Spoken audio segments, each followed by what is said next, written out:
Alors le groupe Lavarap, c'est un groupe d'entreprises d'insertion particulier puisque son rôle est de permettre à des personnes éloignées de l'emploi d'accéder à un véritable emploi dans notre entreprise et puis de trouver un emploi en dehors de notre entreprise qui soit un emploi pérenne. Le changement d'échelle s'est fait chez nous sur deux principaux modèles.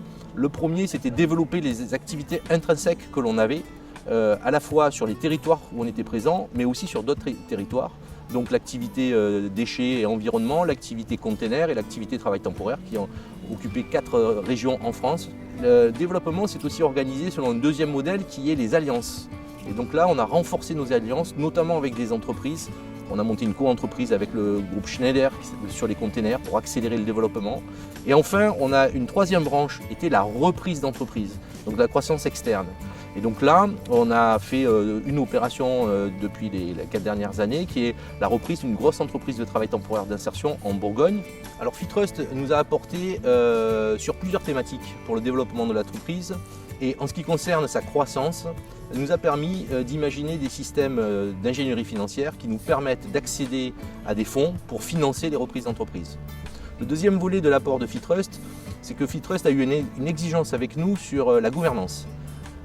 Et donc dans la gouvernance du groupe Lavarap aujourd'hui, certes il y a des fonds financiers dont Fitrust. Fitrust est le premier fonds qui est en termes de volume de capital au sein de l'entreprise. Mais il y a aussi l'association historique de Lavarap qui a un rôle sur l'innovation sociale. Et puis il y a les salariés et les dirigeants. Et donc dans ces équilibres-là, à la fois dans les droits de vote, à la fois dans les discussions que l'on a pu mener tout au long de notre existence, Fitrust a joué ce rôle-là de dire attention, toutes les parties prenantes doivent s'y retrouver parce que sinon le projet ira peut-être plus vite, mais aura plus de chances de ne pas aboutir. Alors l'ambition pour l'avenir, il est là aussi à plusieurs niveaux. L'ambition, c'est de continuer le développement sur ce qu'on sait faire.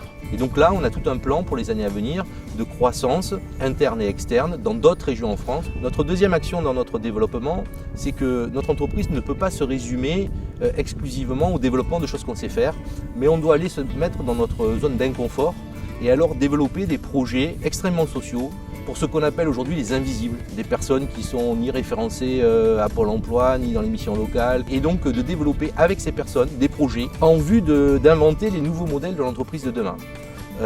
Et donc on a quelques exemples comme ça, on est en train de développer des projets avec les jeunes mineurs errants sur Marseille, il y en a 150, personne ne sait gérer, on ne sait pas où ils sont, etc. Enfin, on n'est pas sûr de réussir, mais il faut quand même qu'on essaye d'y aller parce que si notre entreprise ne sait plus faire ça, elle perdra progressivement une partie de son âme et on ne veut surtout pas perdre cette âme-là. Donc c'est ces deux volets-là qu'on va développer dans les années à venir.